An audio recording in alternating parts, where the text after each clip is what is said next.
श्रीऋणमोचनमङ्गलस्तोत्र मङ्गलो भूमिपुत्रश्च ऋणहर्ता धनप्रदः स्थिरासनो महाकायः सर्वकर्मविरोधकः लोहितो लोहितातश्च सामगानां कृपाकरः धरात्मजः कुजो भौमो भूतिदो भूमिनन्दनः अङ्गारको यमश्चैव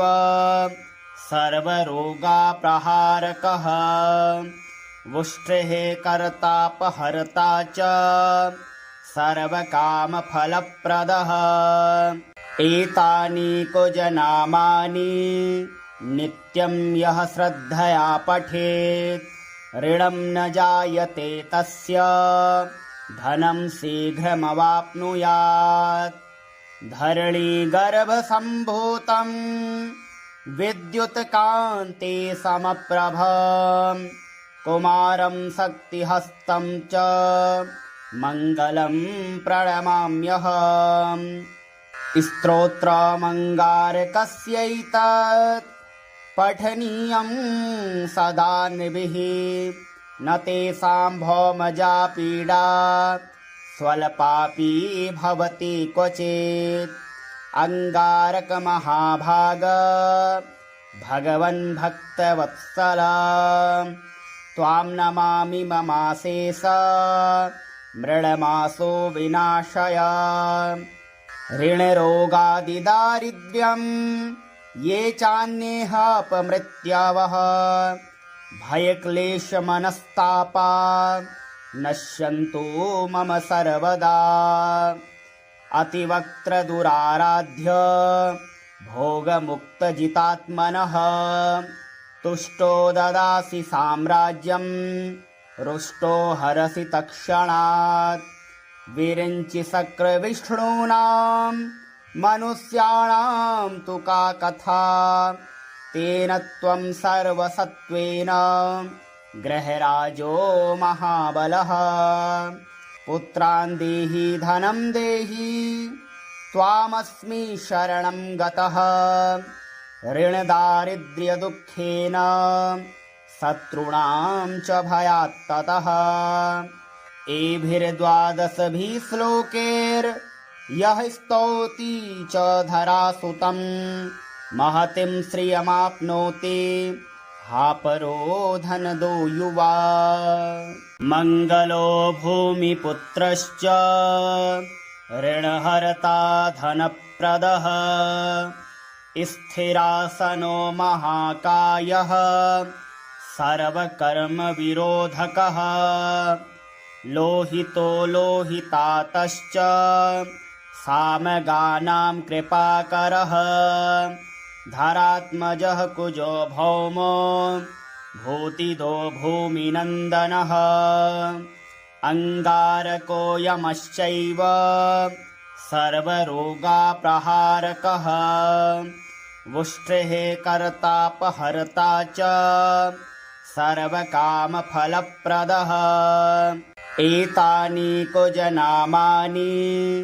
नित्यं यः श्रद्धया पठेत् ऋणं न जायते तस्य धनं शीघ्रमवाप्नुयात् धरणीगर्भसम्भूतं विद्युत्कान्ते समप्रभं कुमारं शक्तिहस्तं च मङ्गलं प्रणमाम्यहम् स्तोत्रमङ्गारकस्यैतत् पठनीयं सदा नृभिः न तेषां भौमजा पीडा स्वल्पापि भवति क्वचित् अङ्गारकमहाभाग भगवन् भक्तवत्सला त्वां नमामि ममाशेष मृळमासो विनाशय ऋणरोगादिदारिद्र्यं ये चान्येहापमृत्यावः भयक्लेशमनस्तापा नश्यन्तु मम सर्वदा अतिवक्त्रदुराराध्य भोगमुक्तजितात्मनः तुष्टो ददासि साम्राज्यं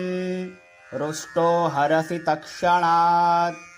विरिञ्चि शक्रविष्णूनां मनुष्याणां तु का कथा तेन त्वं सर्वसत्त्वेन गृहराजो महाबलः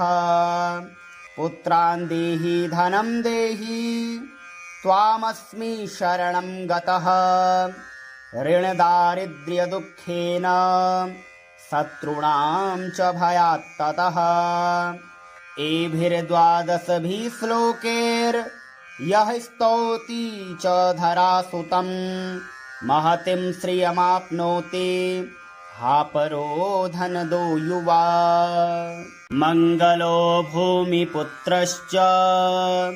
ऋणहर्ता धनप्रदः स्थिरासनो महाकायः सर्वकर्मविरोधकः लोहितो लोहितातश्च सामगानां कृपाकरः धरात्मजः कुजो भौमो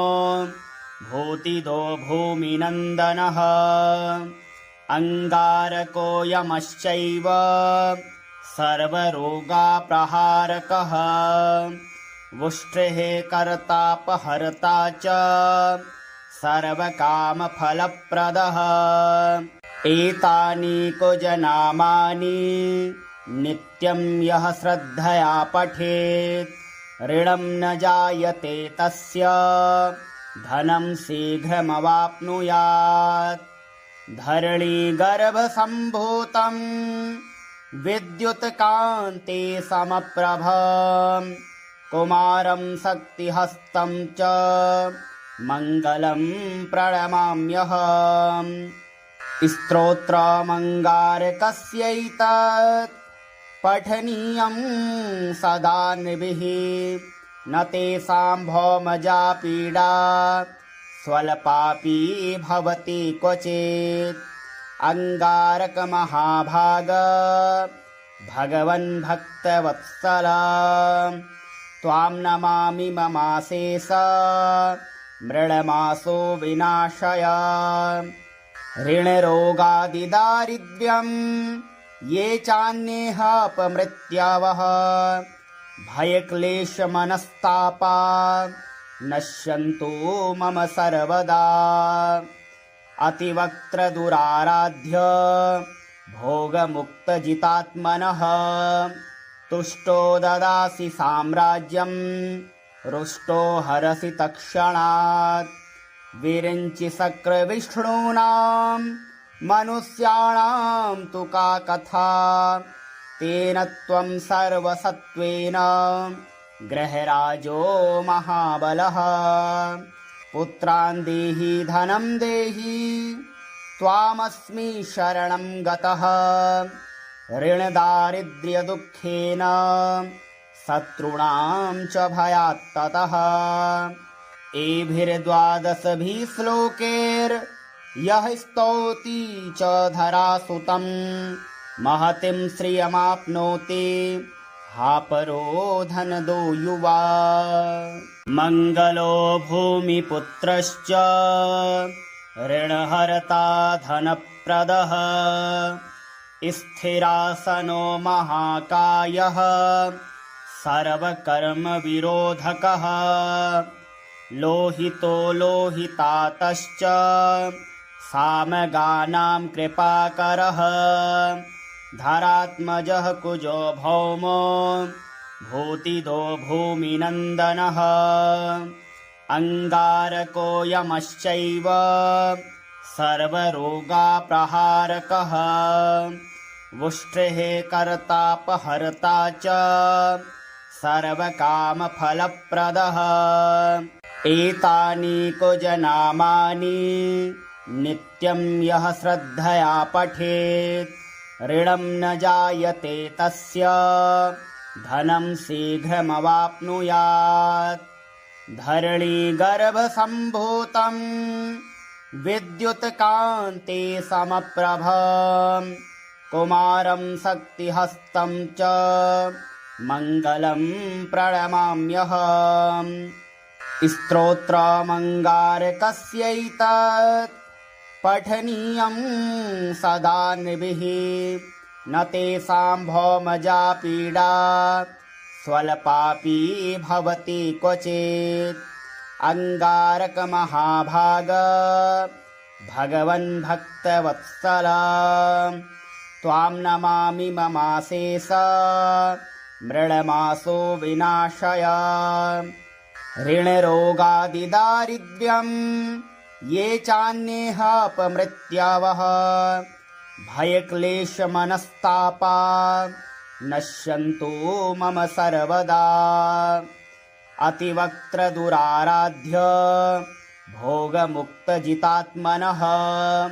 तुष्टो ददासि साम्राज्यं रुष्टो हरसि तत्क्षणात् विरिञ्चि शक्रविष्णूनां मनुष्याणां तु का कथा तेन त्वं सर्वसत्त्वेन गृहराजो महाबलः पुत्रान् देहि धनं देहि त्वामस्मि शरणं गतः ऋणदारिद्र्यदुःखेन शत्रूणां च भयात् ततः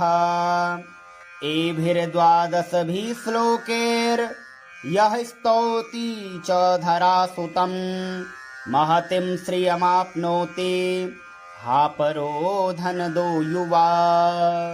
मङ्गलो भूमिपुत्रश्च ऋणहर्ता धनप्रदः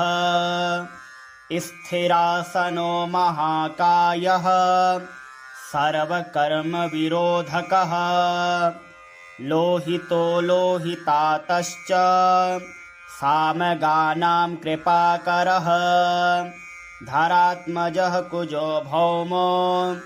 भूतिदो भूमिनन्दनः अङ्गारको यमश्चैव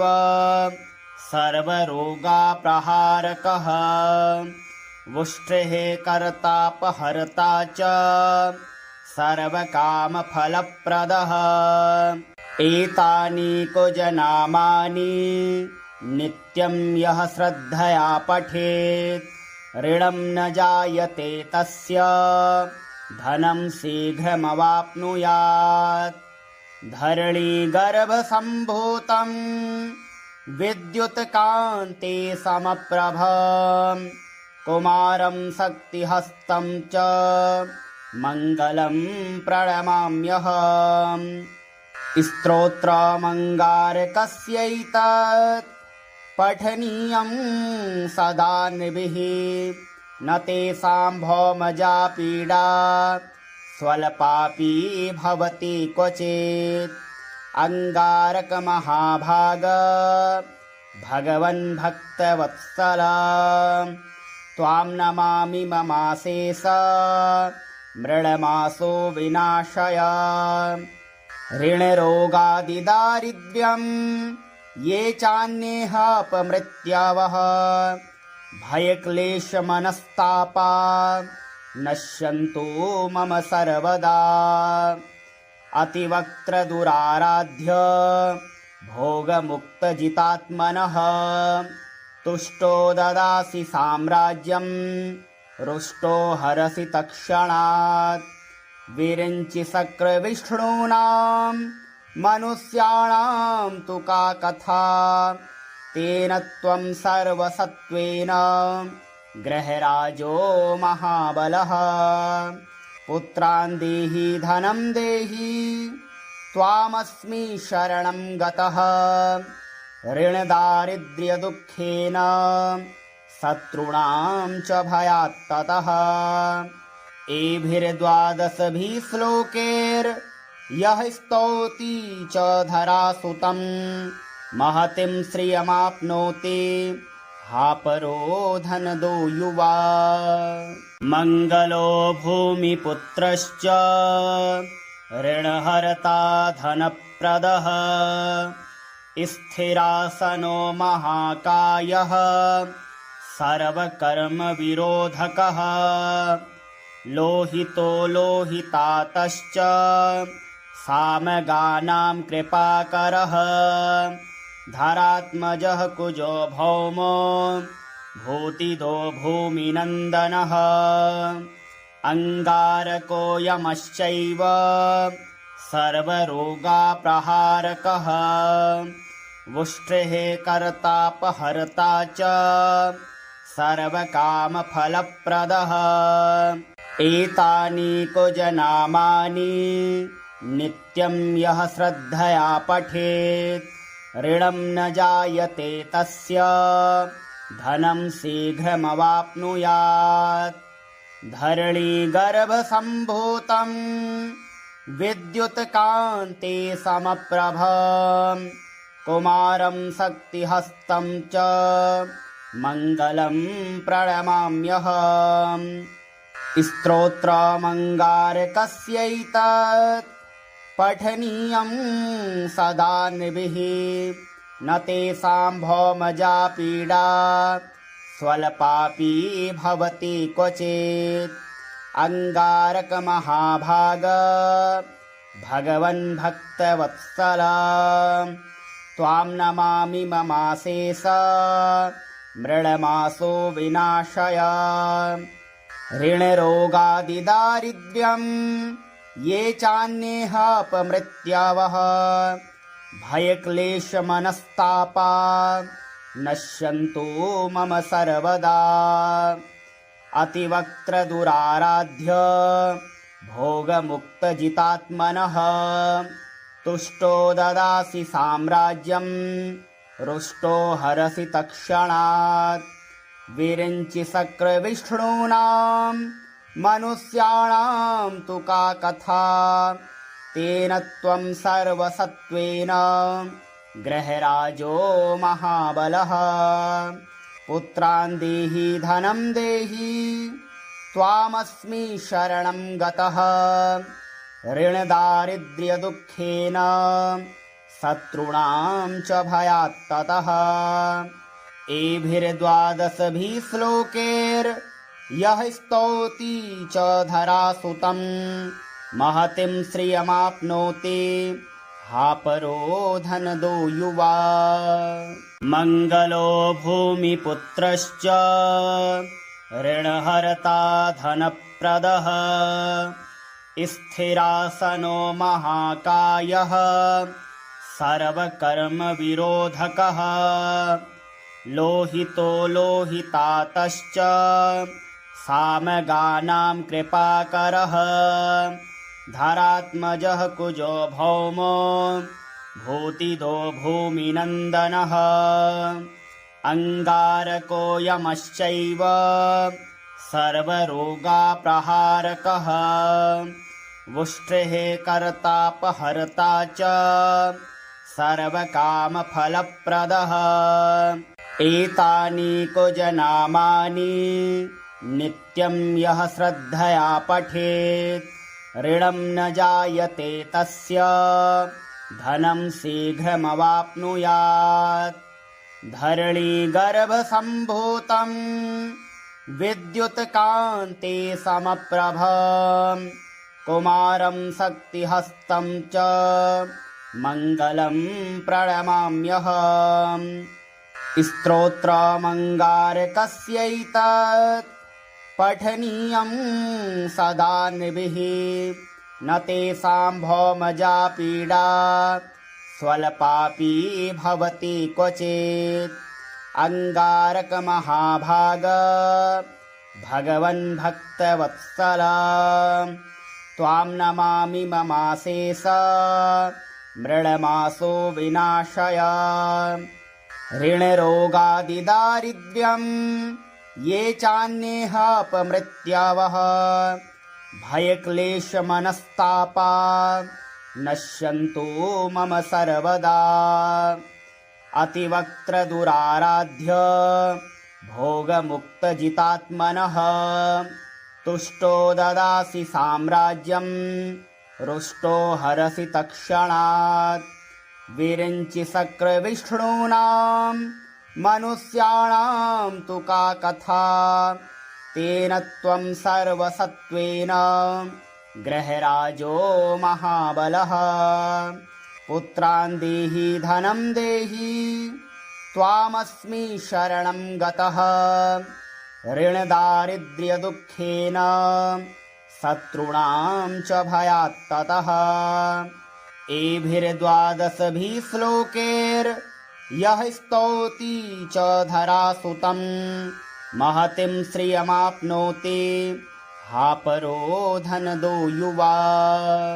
मङ्गलो भूमिपुत्रश्च ऋणहर्ता धनप्रदः स्थिरासनो महाकायः सर्वकर्मविरोधकः लोहितो लोहितातश्च सामगानां कृपाकरः धरात्मजः कुजो भौमो भूतिदो भूमिनन्दनः अङ्गारको यमश्चैव सर्वरोगाप्रहारकः वुष्टिः कर्तापहर्ता च सर्वकामफलप्रदः एतानि कुजनामानि नित्यं यः श्रद्धया पठेत् ऋणं न जायते तस्य धनं शीघ्रमवाप्नुयात् धरणीगर्भसम्भूतं विद्युत्कान्ते समप्रभं कुमारं शक्तिहस्तं च मङ्गलं प्रणमाम्यहम् स्तोत्रमङ्गारकस्यैतत् पठनीयं सदा नृभिः न तेषां भौमजा पीडा स्वल्पापि भवति क्वचित् अङ्गारकमहाभाग भगवन् भक्तवत्सला त्वां नमामि ममाशेष मृळमासो विनाशय ऋणरोगादिदारिद्र्यं ये चान्येहापमृत्यावः भयक्लेशमनस्तापा नश्यन्तु मम सर्वदा अतिवक्त्रदुराराध्य भोगमुक्तजितात्मनः तुष्टो ददासि साम्राज्यं रुष्टो हरसि तत्क्षणात् विरिञ्चि शक्रविष्णूनां मनुष्याणां तु का कथा तेन त्वं सर्वसत्त्वेन गृहराजो महाबलः पुत्रान् देहि धनं देहि त्वामस्मि शरणं गतः ऋणदारिद्र्यदुःखेन शत्रूणां च भयात्ततः एभिर्द्वादशभिः श्लोकैर्यः स्तौति च धरासुतं महतीं श्रियमाप्नोति हा परो धनदो युवा मङ्गलो भूमिपुत्रश्च ऋणहर्ता धनप्रदः स्थिरासनो महाकायः सर्वकर्मविरोधकः लोहितो लोहितातश्च सामगानां कृपाकरः धरात्मजः कुजो भौमो भूतिदो भूमिनन्दनः अङ्गारको यमश्चैव सर्वरोगाप्रहारकः वुष्टिः कर्तापहर्ता च सर्वकामफलप्रदः एतानि कुजनामानि नित्यं यः श्रद्धया पठेत् ऋणं न जायते तस्य धनं शीघ्रमवाप्नुयात् धरणीगर्भसम्भूतं विद्युत्कान्ते समप्रभं कुमारं शक्तिहस्तं च मङ्गलं प्रणमाम्यहम् स्तोत्रमङ्गारकस्यैतत् पठनीयं सदा नृभिः न तेषां भौमजा पीडा स्वल्पापी भवति क्वचित् अंगारकमहाभाग भगवन् भक्तवत्सला त्वां नमामि ममाशेष मृळमासो विनाशय ऋणरोगादिदारिद्र्यं ये चान्येहापमृत्यावः भयक्लेशमनस्तापा नश्यन्तु मम सर्वदा अतिवक्त्रदुराराध्य भोगमुक्तजितात्मनः तुष्टो ददासि साम्राज्यं रुष्टो हरसि तत्क्षणात् विरिञ्चि शक्रविष्णूनां मनुष्याणां तु का कथा तेन त्वं सर्वसत्त्वेन गृहराजो महाबलः पुत्रान् देहि धनं देहि त्वामस्मि शरणं गतः ऋणदारिद्र्यदुःखेन शत्रूणां च भयात् ततः एभिर्द्वादशभिः श्लोकैर्यः स्तौति च धरासुतं महतीं श्रियमाप्नोति हा परो धनदो युवा मङ्गलो भूमिपुत्रश्च ऋणहर्ता धनप्रदः स्थिरासनो महाकायः सर्वकर्मविरोधकः लोहितो लोहितातश्च सामगानां कृपाकरः धरात्मजः कुजो भौमो भूतिदो भूमिनन्दनः अङ्गारको यमश्चैव सर्वरोगाप्रहारकः वुष्टिः कर्तापहर्ता च सर्वकामफलप्रदः एतानि कुजनामानि नित्यं यः श्रद्धया पठेत् ऋणं न जायते तस्य धनं शीघ्रमवाप्नुयात् धरणीगर्भसम्भूतं विद्युत्कान्ते समप्रभं कुमारं शक्तिहस्तं च मङ्गलं प्रणमाम्यहम् स्तोत्रमङ्गारकस्यैतत् पठनीयं सदा नृभिः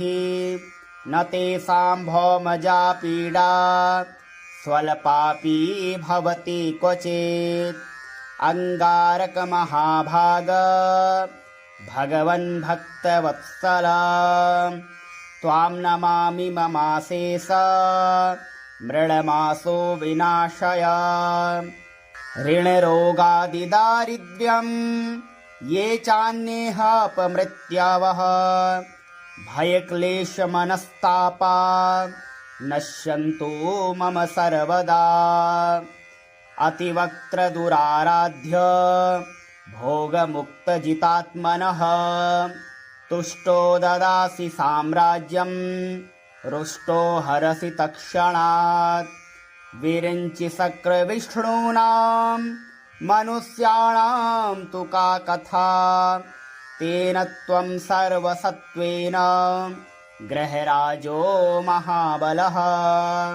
पुत्रान् देहि धनं देहि त्वामस्मि शरणं गतः ऋणदारिद्र्यदुःखेन शत्रूणां च भयात् ततः एभिर्द्वादशभिः श्लोकैर्यः स्तौति च धरासुतं महतीं श्रियमाप्नोति हा परो धनदो युवा मङ्गलो भूमिपुत्रश्च ऋणहर्ता धनप्रदः स्थिरासनो महाकायः सर्वकर्मविरोधकः लोहितो लोहितातश्च सामगानां कृपाकरः धरात्मजः कुजो भौमो भूतिदो भूमिनन्दनः अंगारको यमश्चैव सर्वरोगाप्रहारकः वुष्टेः कर्तापहर्ता च सर्वकामफलप्रदः एतानि कुजनामानि नित्यं यः श्रद्धया पठेत् ऋणं न जायते तस्य धनं शीघ्रमवाप्नुयात् धरणीगर्भसम्भूतं विद्युत्कान्ते समप्रभं कुमारं शक्तिहस्तं च मङ्गलं प्रणमाम्यहम् स्तोत्रमङ्गारकस्यैतत् पठनीयं सदा नृभिः न तेषां भौमजा पीडा स्वल्पापि भवति क्वचित् अङ्गारकमहाभाग भगवन् भक्तवत्सला त्वां नमामि ममाशेष मृळमासो विनाशय ऋणरोगादिदारिद्र्यं ये चान्येहापमृत्यावः भयक्लेशमनस्तापा नश्यन्तु मम सर्वदा अतिवक्त्रदुराराध्य भोगमुक्तजितात्मनः तुष्टो ददासि साम्राज्यं रुष्टो हरसि तत्क्षणात् विरिञ्चि शक्रविष्णूनां मनुष्याणां तु का कथा तेन त्वं सर्वसत्त्वेन गृहराजो महाबलः पुत्रान् देहि धनं देहि त्वामस्मि शरणं गतः ऋणदारिद्र्यदुःखेन शत्रूणां च भयात्ततः एभिर्द्वादशभिः श्लोकैर्यः स्तौति च धरासुतं महतीं श्रियमाप्नोति मङ्गलो भूमिपुत्रश्च ऋणहर्ता धनप्रदः स्थिरासनो महाकायः सर्वकर्मविरोधकः लोहितो लोहितातश्च सामगानां कृपाकरः धरात्मजः कुजो भौमो भूतिदो भूमिनन्दनः अङ्गारको यमश्चैव सर्वरोगाप्रहारकः वुष्टेः कर्तापहर्ता च सर्वकामफलप्रदः एतानि कुजनामानि नित्यं यः श्रद्धया पठेत् ऋणं न जायते तस्य धनं शीघ्रमवाप्नुयात् धरणीगर्भसम्भूतं विद्युत्कान्ते समप्रभं कुमारं शक्तिहस्तं च मङ्गलं प्रणमाम्यहम् स्तोत्रमङ्गारकस्यैतत् पठनीयं सदा नृभिः न तेषां भौमजा पीडा स्वल्पापि भवति क्वचित् अङ्गारकमहाभाग भगवन् भक्तवत्सला त्वां नमामि ममाशेष मृळमासो विनाशय ऋणरोगादिदारिद्र्यं ये चान्येहापमृत्यावः भयक्लेशमनस्तापा नश्यन्तु मम सर्वदा अतिवक्त्रदुराराध्य भोगमुक्तजितात्मनः तुष्टो ददासि साम्राज्यं रुष्टो हरसि तत्क्षणात् विरिञ्चि शक्रविष्णूनां मनुष्याणां तु का कथा तेन त्वं सर्वसत्त्वेन गृहराजो महाबलः पुत्रान् देहि धनं देहि त्वामस्मि शरणं गतः ऋणदारिद्र्यदुःखेन शत्रूणां च भयात्ततः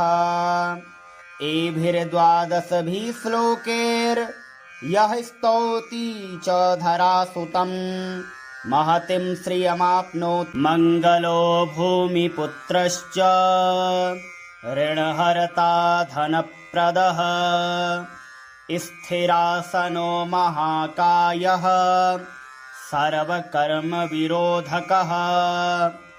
लोहितो लोहितातश्च सामगानां कृपाकरः धरात्मजः कुजो भौमो भूतिदो भूमिनन्दनः अङ्गारको यमश्चैव सर्वरोगाप्रहारकः वुष्टिः कर्तापहर्ता च सर्वकामफलप्रदः एतानि कुजनामानि नित्यं यः श्रद्धया पठेत् ऋणं न जायते तस्य धनं शीघ्रमवाप्नुयात्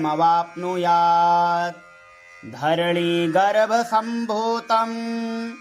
विद्युत्कान्ते समप्रभं कुमारं शक्तिहस्तं च मङ्गलं प्रणमाम्यहम् स्तोत्रमङ्गारकस्यैतत् पठनीयं सदा नृभिः न तेषां भौमजा पीडा स्वल्पापि भवति क्वचित् अङ्गारकमहाभाग भगवन् भक्तवत्सला त्वां नमामि ममाशेष मृळमासो विनाशय ऋणरोगादिदारिद्र्यं ये चान्येहापमृत्यावः भयक्लेशमनस्तापा नश्यन्तु मम सर्वदा अतिवक्त्रदुराराध्य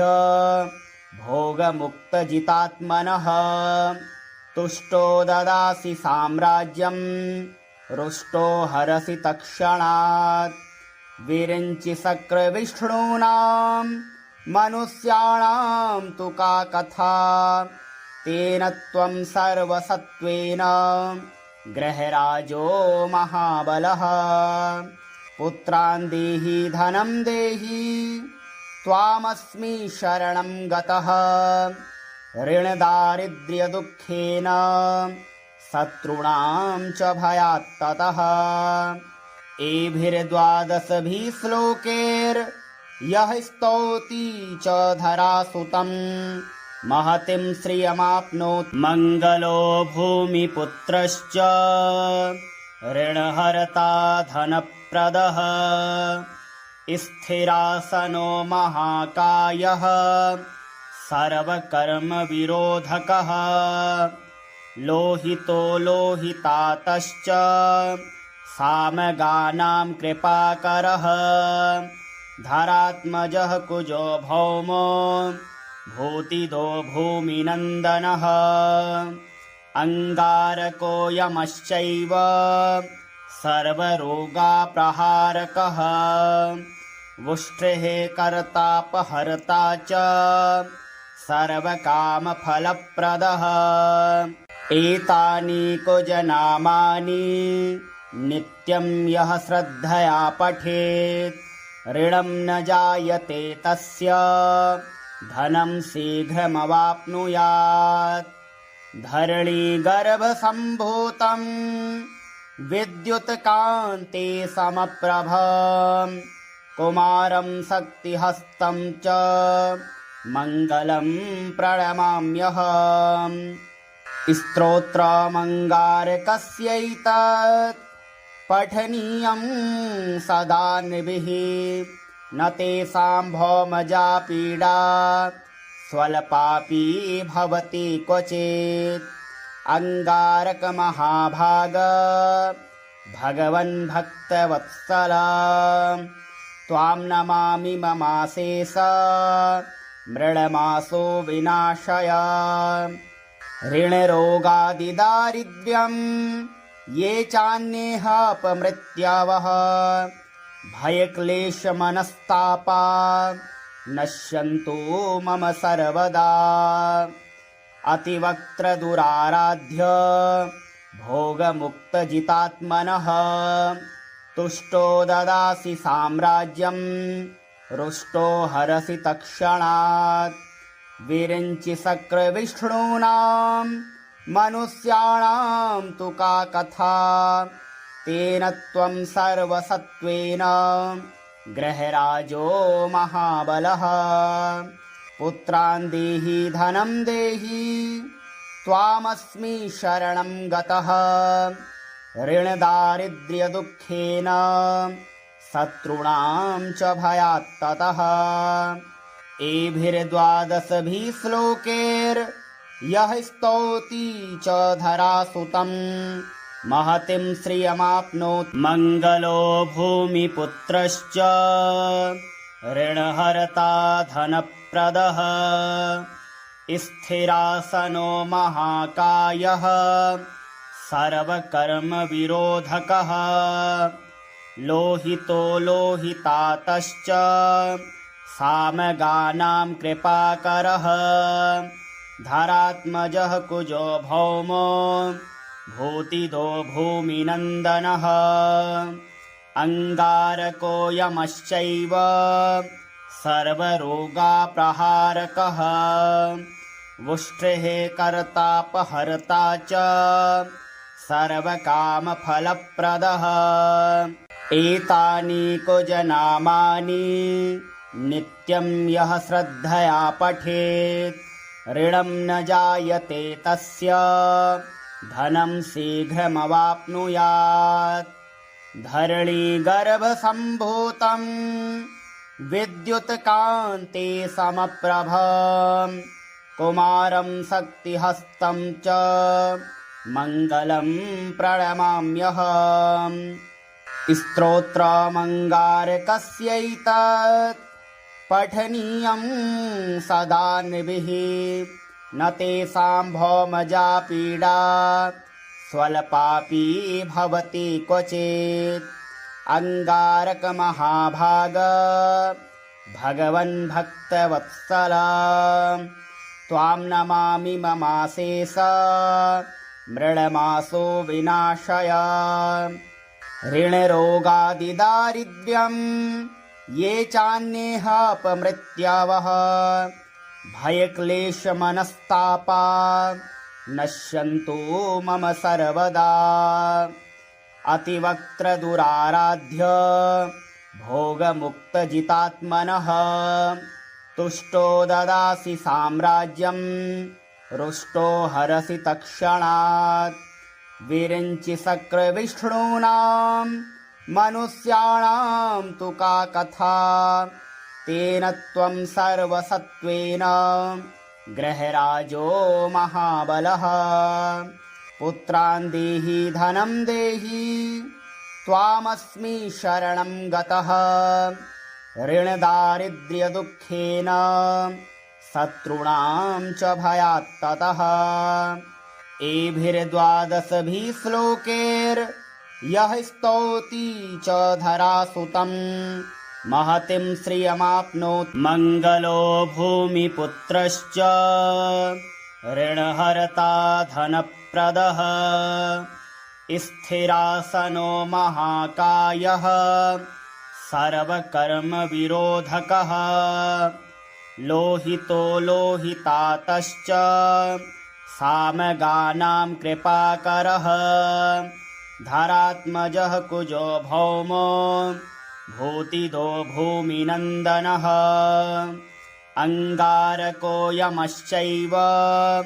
सर्वरोगाप्रहारकः वुष्टिः कर्तापहर्ता च सर्वकामफलप्रदः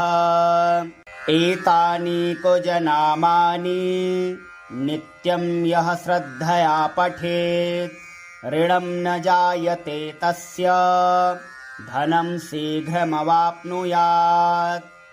धरणीगर्भसम्भूतं विद्युत्कान्ते समप्रभं कुमारं शक्तिहस्तं च मङ्गलं प्रणमाम्यहम् स्तोत्रमङ्गारकस्यैतत् पठनीयं सदा नृभिः न तेषां भौमजा पीडा स्वल्पापि भवति क्वचित् अंगारकमहाभाग भगवन् भक्तवत्सल त्वां नमामि ममाशेष मृडमासो विनाशय ऋणरोगादिदारिद्र्यं ये चान्येहापमृत्यावः भयक्लेशमनस्तापा नश्यन्तु मम सर्वदा अतिवक्त्रदुराराध्य भोगमुक्तजितात्मनः